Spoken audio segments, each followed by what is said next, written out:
Mais uma vez, boa noite, irmãos. Que alegria estarmos na casa do Pai, amém? Que possamos realmente deixar o Senhor falar aos nossos corações.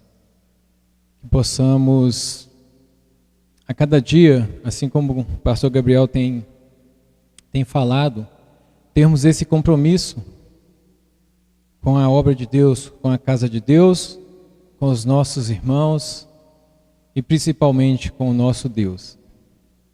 Não foi em vão que o Senhor colocou em nossas vidas o Espírito Santo. E se temos o Espírito Santo de Deus, aqui a palavra do Senhor nessa noite vai falar, nós temos a mente de Cristo. Amém? Por isso nós devemos honrá-lo com o coração em alegria. A cada momento que tivermos em comunhão, que tivermos diante do Senhor, deve ser momentos em que nós devemos entregar realmente os nossos corações. Muitas vezes passamos por dificuldades em nossas vidas, por tribulações, coisas que muitas vezes nós não compreendemos, mas o Senhor sabe todas as coisas. O Senhor sabe de tudo, e Ele jamais quer o mal para o seu filho, para o seu servo.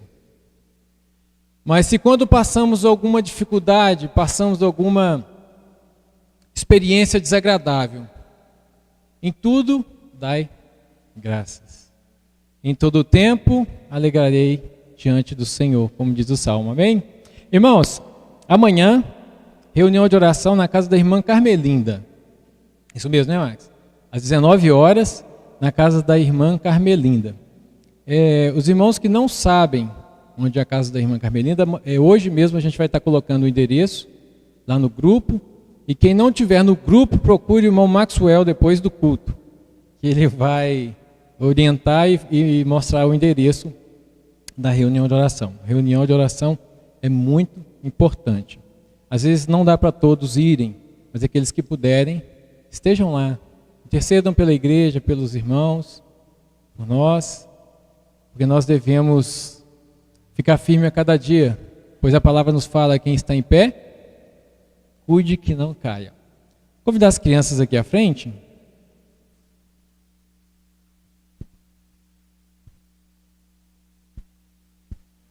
Ô, bênção, hein? Queria convidar o irmão Jaime para vir orar pelas crianças.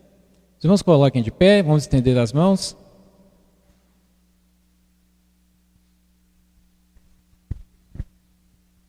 Eterno Deus e amado Pai, nosso Senhor, graças te damos, ó Pai, por estar na tua presença e aqui poder louvar o nome do Senhor, que é santo, Deus. O Senhor é um Deus poderoso, um Deus grande, um Deus que fez, que faz e fará muito, Senhor Deus.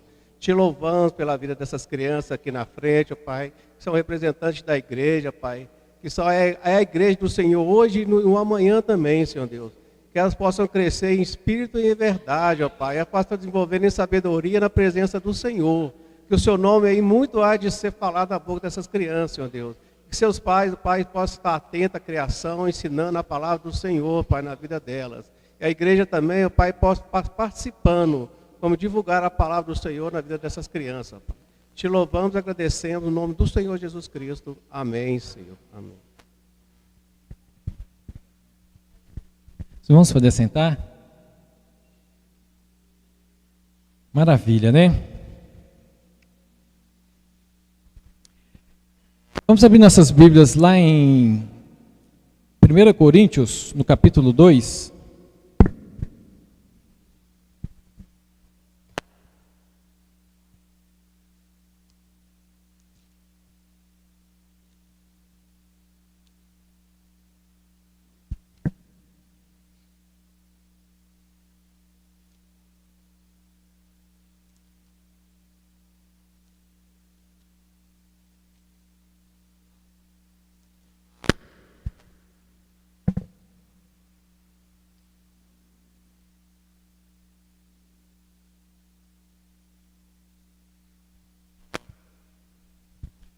No verso 9, a palavra fala assim, NVT, ela diz assim: é a isso que as Escrituras se referem quando dizem: olho nenhum viu, ouvido nenhum ouviu e mente nenhuma imaginou o que Deus preparou para aqueles que o amam. Amém?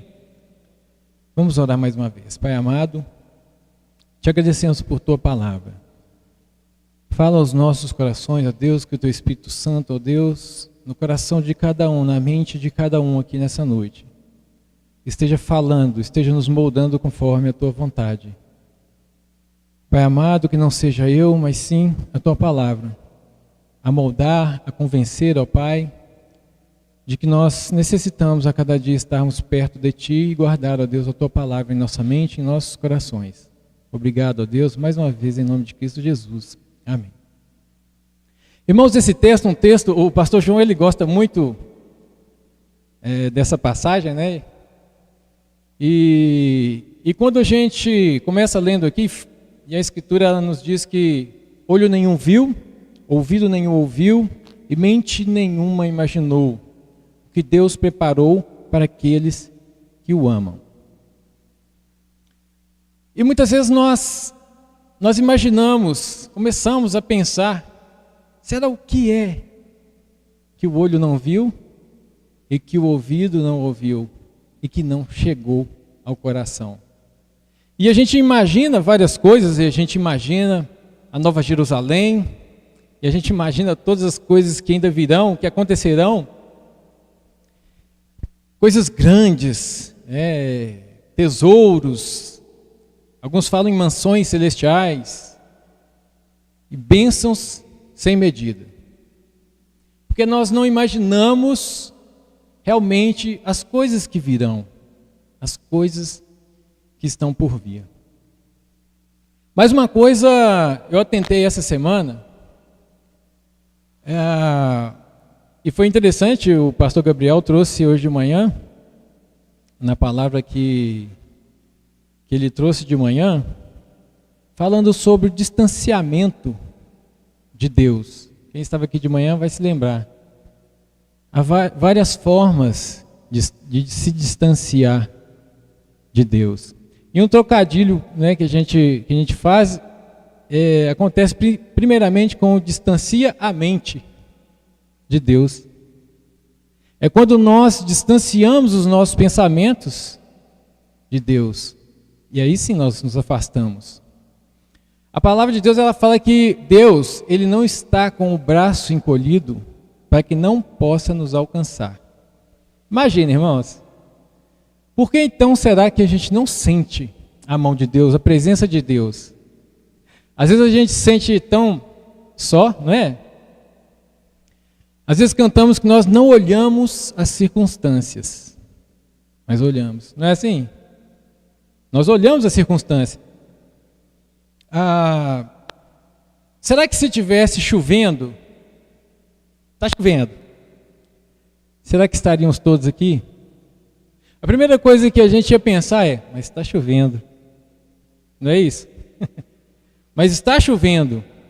Irmãos, é claro, isso eu faço uma brincadeira, porque às vezes quando está chovendo muito mesmo, já tem o culto online também, assista ele em casa. Mas o que eu quero dizer é que às vezes a nossa mente ela está sendo preparada para se desculpar diante de Deus por nossas faltas e falhas. Não é assim? Muitas vezes a gente elabora. Vocês já repararam que quando há uma discussão, aí a pessoa fala e a mente fica maquinando ali? Deixa eu ver, o que eu vou falar? Não é assim? Eu vou devolver. E se a gente não devolver naquele momento, a gente depois fica maquinando o tempo todo, mas eu devia ter falado isso ou aquilo. Não é assim, irmãos? Ou é só comigo que acontece? Então olha só o que é a nossa mente, né? A palavra de Deus lá em Efésios, no capítulo 6, no verso 17, Efésios 6, 17, fala assim: usem a salvação como capacete e empunhem a espada do Espírito, que é a palavra de Deus. Então olha só, usem a salvação como capacete. Algumas traduções falam capacete da salvação. E eu fico imaginando que Paulo, ele estava querendo dizer com isso? E cada vez que a gente estuda e a gente aprende um pouco mais, e a gente imagina ali, gente, o capacete é para proteger a cabeça, né? Alguns anos atrás, os motoqueiros podiam andar sem capacete. Quem lembra aí? Irmão. Isso tem tempo, hein? Então, assim, os motoqueiros, eles andavam sem capacete. E começaram a ter muitos acidentes fatais, né? E aí depois veio uma legislação e regulamentaram, e agora temos que usar o capacete. Irmãos, ele protege. Não protege? Eu tenho um irmão que ele trabalhava em uma firma e tinha escadas, tinha algumas plataformas. E certa vez, ele sentiu uma pancada na cabeça e caiu no chão meio tonto. E quando ele olhou e ele tirou o capacete, ele viu que o capacete dele praticamente estava partido. Caiu uma chave misteriosa lá de cima e acertou em cheio a cabeça dele. Ele ficou tonto, o pescoço ficou dolorido. E eu fiquei imaginando, e se ele não tivesse com o capacete? Será que ele seria salvo? Se eu não me engano, ele tem o capacete ainda guardado. Mas olha só, é a proteção. Então isso, a alusão que ele faz do capacete protegendo a nossa cabeça. Quando ele fala isso, ele está nos dizendo, esse capacete é a salvação. Capacete da salvação. E essa salvação, ela deve proteger a nossa mente. Ela deve proteger a nossa cabeça. Certa vez o salmista, ele fala assim, Senhor, me devolva a alegria da tua salvação. O salmista, ele queria essa alegria que nós temos em louvar a Deus, de buscar, de contemplar a palavra, do que ele faz, do poder que ele tem. Mas muitas vezes nós nos encontramos na mesma circunstância que o salmista. Às vezes a gente se entristece por N motivos. Tem uma pesquisa, eles fizeram uma pesquisa, aquele Terra, em maio de 2023. Eles falam que 1 em cada 5 brasileiros, eles declaram que não são felizes. 1 em cada 5 brasileiros, 19% da população se dizem infelizes. Infelizes. E 52% se dizem mais ou menos. Se perguntar a você, você é feliz? Enquanto tiver bom, tá bom. Não é assim às vezes, irmãos? Será que a gente vai entrar nesse 19% ou no 52%? Porque infelizes, olha só, às vezes nos sentimos infelizes, não é assim? Infelizes. E por que nós nos sentimos infelizes? Às vezes não é por causa do sofrimento?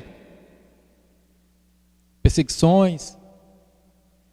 Mas olha o que Cristo ele faz. Ele fala assim, felizes são os que sofrem por causa do meu nome. Felizes são os que choram, porque serão consolados. Então aqui parece que é uma inversão, é algo às vezes que a gente não consegue compreender. Se a gente sofre, isso nos torna infelizes, porque a palavra vem e nos fala que se nós sofremos, nós somos felizes. Porque ele fala, felizes são. Não é isso que ele fala? Lá em Mateus? Felizes são, bem-aventurados são. Ele fala são. Ele não fala talvez será, ou mais ou menos será. Então, na verdade, a condição de felicidade em nossa vida não é baseada exatamente nessas coisas que ganhamos ou perdemos, Mas tem um cântico que fala que nós somos felizes em Cristo. Felizes em Cristo. Sem Jesus não dá para ser feliz. Não é isso que o cântico fala? Sem Jesus não dá para ser feliz. Mas se você tem Jesus, você é feliz? Irmãos, lá em Gênesis, o inimigo, a cada dia ele tem atacado nossas mentes. Todos nós. Seja com qual artimanha, artifício, ferramenta que o homem invente, o inimigo ele usa isso para nos atacar. E por que nós estamos falando disso? Quando, nesse texto aqui, lá no texto de 1 Coríntios, lá no capítulo 2, no último versículo, fala: nós temos a mente de Cristo. Nós temos a mente de Cristo. Irmãos, o que o diabo ele mais gosta é de querer inverter as coisas de Deus. Não é assim? Usurpador. Ele quer inverter as coisas do santo Deus. Ele quer inverter a palavra, ele quer inverter a criação, ele quer inverter até os nossos pensamentos, mas ele não tem poder de entrar em nossa mente. Ainda mais se você tiver, e eu, usando o capacete da salvação, que nos protege e que nos traz alegria. A salvação deve nos trazer alegria. Nós devemos ser felizes. Certa vez os discípulos estavam ali expulsando demônios, e eles estavam todos alegres, né?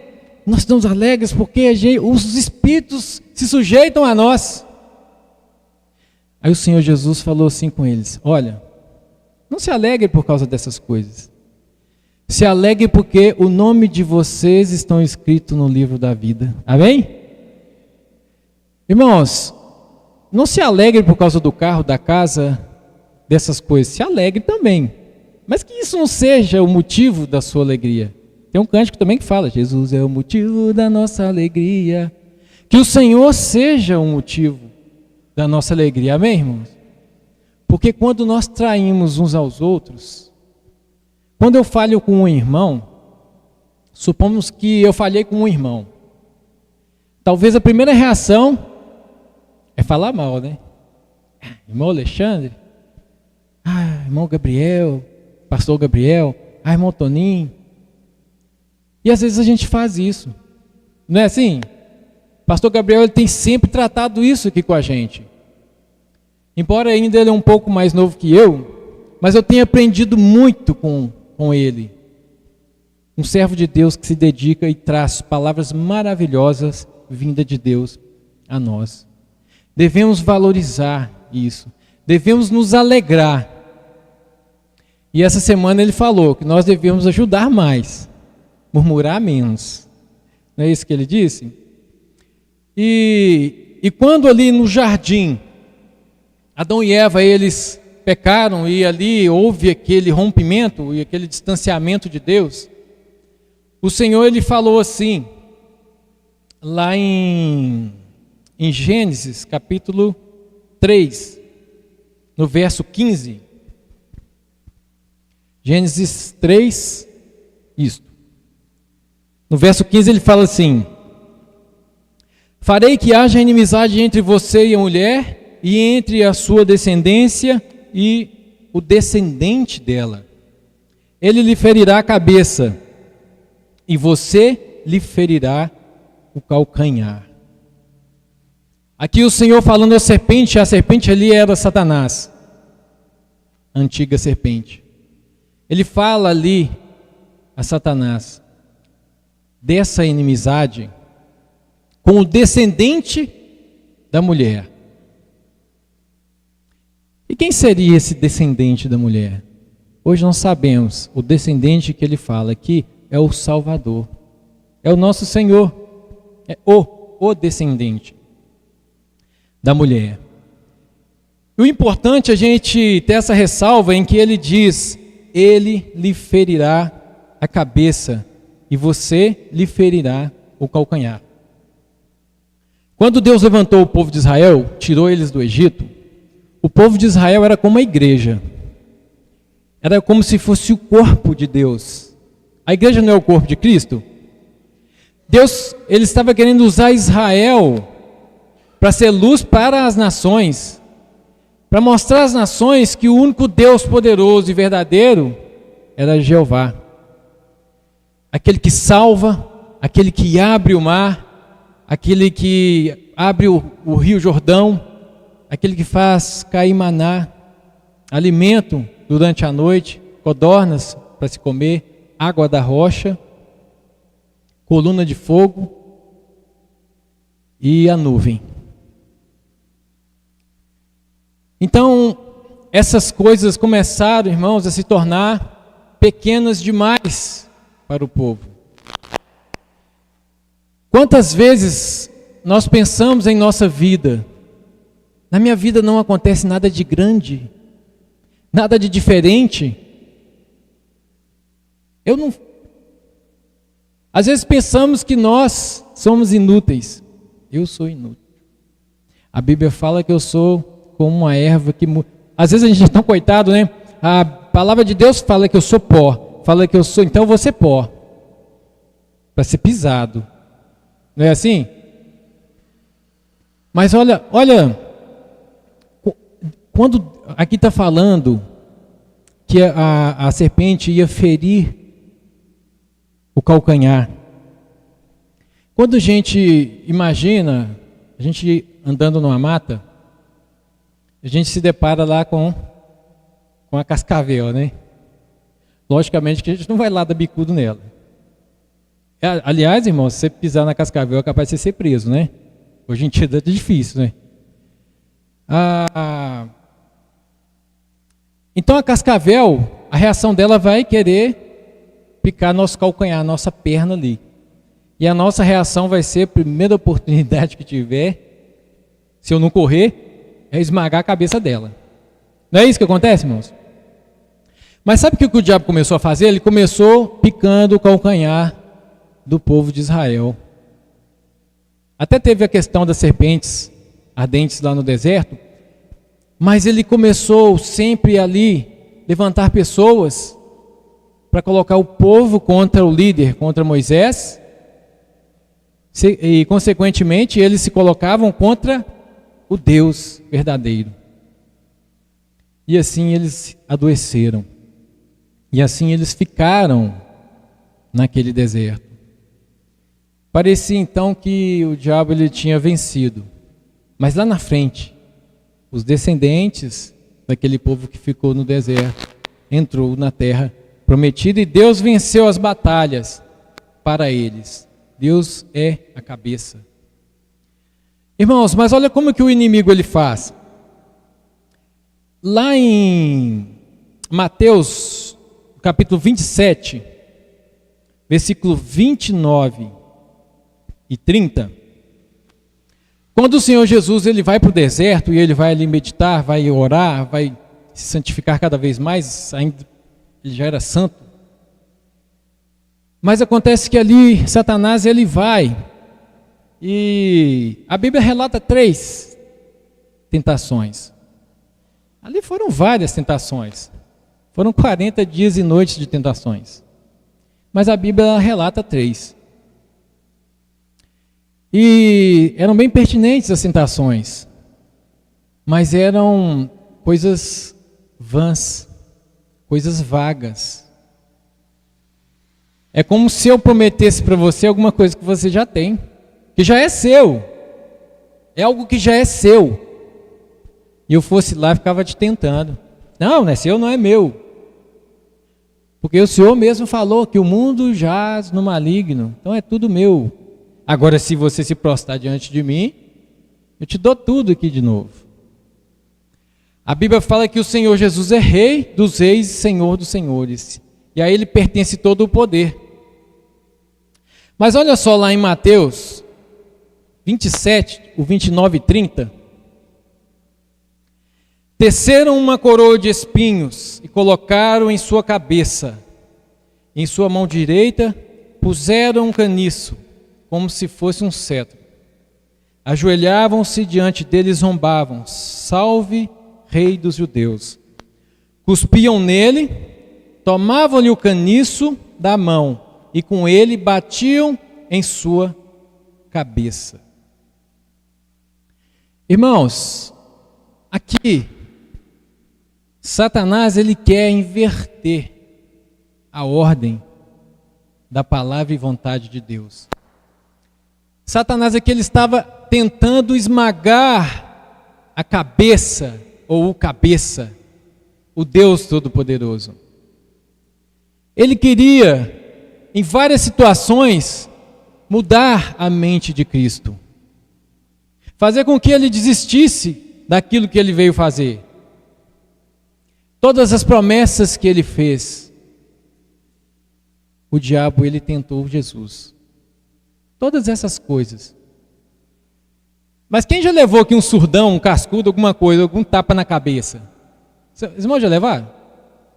Eu já. Ó, os irmãos que não levaram, parabéns, viu? Tomara que vocês nunca tenham essa experiência. É ruim, né? Mas todo mundo já bateu a cabeça, né? Não é possível. Na parede, no chão, brincando, alguma coisa assim. É terrível, né? Tem pessoas que levam pancada na cabeça. Certa vez, eu levei uma pancada na cabeça, eu caí, bati com a testa na quina de um móvel e apaguei. Depois eu acordei lá com minha mãe sarando lá o machucado. Mas olha só, às vezes a pancada que nós levamos nos confunde, não é? A gente fica desorientado? Fica. A gente fica desorientado. Eles bateram com aquela madeira, com aquele caniço na cabeça do Senhor, e ele com uma coroa de espinhos. A intenção era: vamos esmagar a cabeça dele. Vamos fazer com que ele se sinta tão aflito e com dor que ele não vai conseguir completar o que ele falou, o que ele prometeu. Isso é vontade do diabo. Era isso que ele queria. Nós vamos esmagar, é inverter, irmãos. Inverter. Os irmãos têm percebido no mundo, irmãos, está tudo invertendo, né? As coisas estão ficando difíceis, está tudo invertendo. Daqui uns dias o boi está se servindo no açougue de nós, né? O que é isso? Irmãos, é o diabo. Onde o diabo ele entra, ele mistura. Tudo que estiver misturado ali, vocês podem saber. Se é alguma coisa que é bíblico, e as pessoas estão falando que não, ele tem que dar um jeito. Irmãos, é o diabo, é o homem, é a natureza humana. Mas a intenção dele era esmagar a cabeça. Aí o Senhor dá o último suspiro. E ali, com certeza, os seus inimigos fazem festa.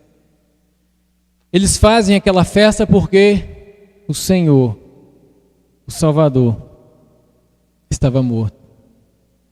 Então ali, aparentemente, parece que eles esmagaram a cabeça daquele que ia esmagar a cabeça da serpente. Queria essa inversão. Só que o Senhor, a todo tempo ele falava: mas ao terceiro dia eu ressuscitarei. Amém? Oh glória. Porque se ele não tivesse ressuscitado, irmãos, o apóstolo Paulo lá em Coríntios mesmo fala, a gente estava perdido. Mas ele ressuscitou. E nessa ressurreição, o que ele fez? Esmagou a cabeça da serpente. Irmãos, está esmagado. Não adianta a gente querer esmagar a cabeça da serpente. Ah, vamos pisar, vamos pisotear nele. Não adianta. Já está. Amém? Não vai ser necessário. Às vezes a serpente se esquece disso. E o que ele faz? Ah, assim como eu fiz com o povo de Israel, vou fazer com a igreja de Cristo. Já que eu não posso esmagar o cabeça, eu vou picar o calcanhar. Não foi essa a ordenança? Você lhe ferirá o calcanhar. Irmãos, a palavra de Deus fala que o diabo ele já está julgado. E às vezes a gente resgata ele desse julgamento e traz à tona. Somos nós que na verdade deixamos ele ter poder em nossas vidas. Porque olha o que a Bíblia fala: sujeitai-vos debaixo da potente mão de Deus, resistir ao diabo e... Então que poder ele tem contra nós? Se a gente se sujeita a Deus e resiste a Ele, Ele tem poder? Ele vai fugir. Mas às vezes a gente dá o poder para Ele. Não é isso que acontece? Então aqui a palavra lá em 1 Coríntios, no capítulo 2, vamos ver do versículo 1. Versículo 1 ao 16. Irmãos, na primeira vez que estive com vocês, não usei palavras eloquentes, nem sabedoria humana para lhes apresentar o plano secreto de Deus, que é o testemunho de Deus da salvação. Pois decidi que, enquanto estivesse com vocês, me esqueceria de tudo, exceto de Jesus Cristo, aquele que foi crucificado. Fui até vocês em fraqueza, atemorizado e trêmulo. A minha mensagem e minha pregação foram muito simples. Em vez de usar argumentos persuasivos e astutos, me firmei no poder do Espírito. Agi desse modo para que vocês não se apoiassem em sabedoria humana, mas no poder de Deus. No entanto, quando estamos entre pessoas maduras, falamos com palavras de sabedoria, mas não com o tipo de sabedoria dessa era ou seus governantes, que logo caem no esquecimento. Quando ele fala isso aqui, irmãos, ele está falando de filosofias vãs, palavras vãs, palavras que caem, que passam. Aqui ele está falando com a autoridade do Espírito Santo da palavra de Deus. Pelo contrário, a sabedoria, no 7, a sabedoria a que nos referimos é o mistério de Deus, seu plano antes secreto e oculto, embora ele tenha elaborado para nós, para a nossa glória, antes do começo do mundo. Que a palavra nos diz que o Senhor ele foi morto antes da fundação do mundo. O plano de Deus é a salvação. O plano de Deus é que nós usemos o capacete. Ele está à nossa disposição. Mas foi a nós que Deus revelou estas coisas por seu Espírito Santo. Verso 10. Não, verso 9, perdão, irmãos. E é isso que as Escrituras se referem quando dizem: olho nenhum viu, ouvido nenhum ouviu, mente alguma imaginou o que Deus preparou para aqueles que o amam. Mas foi a nós que Deus revelou estas coisas por seu Espírito, pois o Espírito sonda todas as coisas, até os segredos mais profundos de Deus. Pois quem conhece os pensamentos de uma pessoa, senão o próprio Espírito dela? Da mesma forma, ninguém conhece os pensamentos de Deus, senão o Espírito de Deus. E nós recebemos o Espírito de Deus, e não o Espírito desse mundo, para que conheçamos as coisas maravilhosas que Deus nos tem dado gratuitamente. Quando lhes dizemos isso, não empregamos palavras vindas da sabedoria humana, mas palavras que nos foram ensinadas pelo Espírito, explicando verdades espirituais a pessoas espirituais. Mas o homem natural não aceita a verdade do Espírito de Deus. Elas lhe parecem loucura, e ele não consegue entendê-las, pois apenas quem é espiritual consegue avaliar corretamente o que diz o Espírito. E ele nos diz: necessário vos é nascer de novo. Quem é espiritual, 15, quem é espiritual pode avaliar todas as coisas, mas ele próprio não pode ser avaliado por outros, pois quem conhece os pensamentos do Senhor? Quem sabe o suficiente para instruí-lo? Mas nós temos a mente de Cristo. Amém? Glória a Deus, irmãos. O plano secreto e oculto. Outrora, quando ele fala, lá em Isaías 64, no verso 4, ele fala, é sobre isso que ele está falando lá. Ele fala assim: olho nenhum viu, ouvido nenhum ouviu, um Deus que trabalha em favor daqueles que o temem, que o amam. Nesse texto de Isaías fala que quando o Senhor visitava a terra, a glória dele, o monte tremia, onde ele passava, tudo estremecia. E aqui, Paulo ele está usando isso, essa referência. Irmãos, quando Jesus veio à terra, a terra tremeu. Mas as pessoas não sentiram. As pessoas não sentiram. Elas só sentiram quando ele suspirou.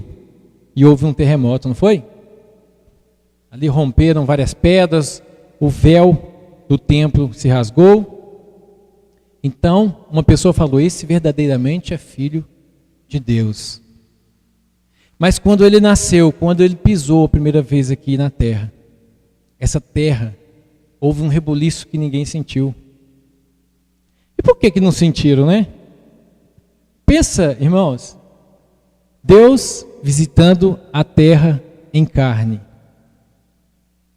Essa terra, ela tremeu, mas ninguém sentiu. É isso, às vezes, que acontece em nossas vidas, irmãos. Deus, ele trabalha em nossas vidas como um terremoto. Mas os nossos cuidados, os nossos pensamentos, os nossos anseios, ansiedades, dificuldades, eles têm impedido, nos impedido de sentir. Quando nós paramos para observar, para ouvir, para ter o cuidado realmente de prestar atenção no que Deus tem feito em nossas vidas, aí a gente sente, irmã, um terremoto, porque a gente fala: como eu consegui passar por isso? Como essas coisas, como eu tive esse livramento? Como Deus manteve a minha consciência ainda nessa situação? Como eu tive fé praticamente sem ter. Não é assim? Um fio de cabelo de fé. Mas o Senhor falou: se nós tivermos uma fé do tamanho de um grão de mostarda, a gente mandava um monte sair daqui e cair lá. Pensa, temos essa fé que o Espírito colocou em nossas vidas. Então, irmãos, aqui para a gente finalizar, lá em João 16, versículo 8 a 11. João 16. João 16, verso 8 a 11. Aqui o Senhor Jesus, ele falando, quando ele subisse e ele enviasse o Espírito Santo, esse mesmo Espírito que o apóstolo Paulo está falando aqui, que só conhece o pensamento de Deus, aquele que tem a mente de Deus, e ele fala que aqueles que usam o capacete da salvação, que protege a sua mente em Cristo, esses têm o Espírito de Deus. Então esses é que conseguem entender a palavra de Deus, a vontade de Deus, meditar nas coisas de Deus, compreender as coisas de Deus. Esse Espírito, quando ele vier, convencerá o mundo do pecado, da justiça e do juízo. Do pecado porque o mundo se recusou a crer em mim, o Senhor falando. O mundo lá no capítulo 14, verso 17, ele fala que o mundo não pode ver, mas a igreja pode. Amém? Nós podemos ver as coisas que Deus faz gratuitamente. Quando a palavra nos fala: nem olhos viram, nem ouvidos ouviram, referentes a Isaías, essa palavra ela fala sobre esse sacrifício de Cristo, sobre o que Cristo iria fazer. Ninguém imaginava um Deus que trabalhasse tanto assim, a ponto de se tornar carne e morrer por nós. Ninguém nunca, jamais tinha visto isso. Então ele fala aqui da justiça no 10. Por quê? Eu voltarei para o Pai, não me verão mais. Lá em 1 Pedro, vai lá em 1 Pedro 3, 22. 1 Pedro 3, 22. Agora Cristo foi para o céu, e está sentado no lugar de honra, à direita de Deus, e todos os anjos, autoridades, poderes se sujeitam a Ele. Justiça. É disso que ele está falando. O Espírito nos convence da justiça porque o Senhor é Rei dos reis e Senhor dos senhores. Amém, irmãos? Esse é o nosso Deus. E aqui por último ele fala do juízo, porque o governante deste mundo já está condenado, ele já foi condenado. Aqui nos convencerá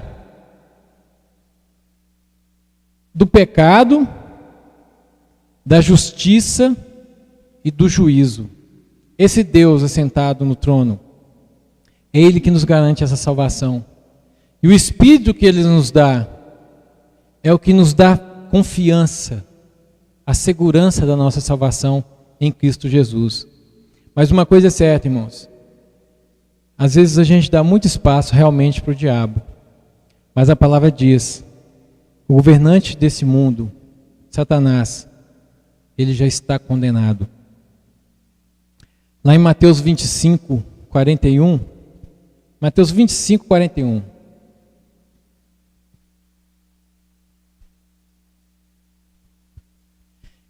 Então diz assim, em seguida o rei se voltará para os que estiverem à sua esquerda e dirá, fora daqui malditos, para o fogo eterno, preparado para o diabo e os seus anjos.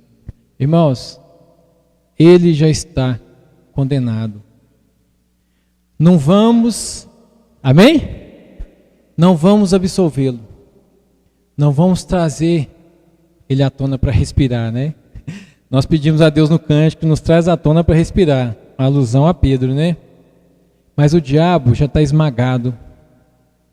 Isso é para mim, isso é para você, para quem assistir.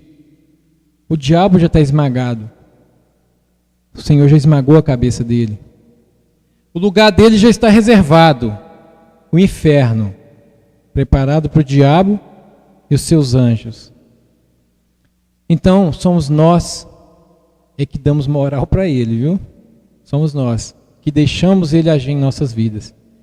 Então, que nós possamos colocar esse capacete da salvação, uns orarem pelos outros, ajudarem uns aos outros, buscarem na palavra, vir ao templo, em comunhão, aprender, orar pela vida do nosso pastor, orar pelos irmãos, pelos enfermos, buscar ao Senhor em todo o tempo, louvar ao Senhor, como o salmista nos diz, sujeitar debaixo da potente mão do Senhor, resistir o diabo e ele fugirá de nós. Amém? Vamos colocar de pé, vamos cantar mais uma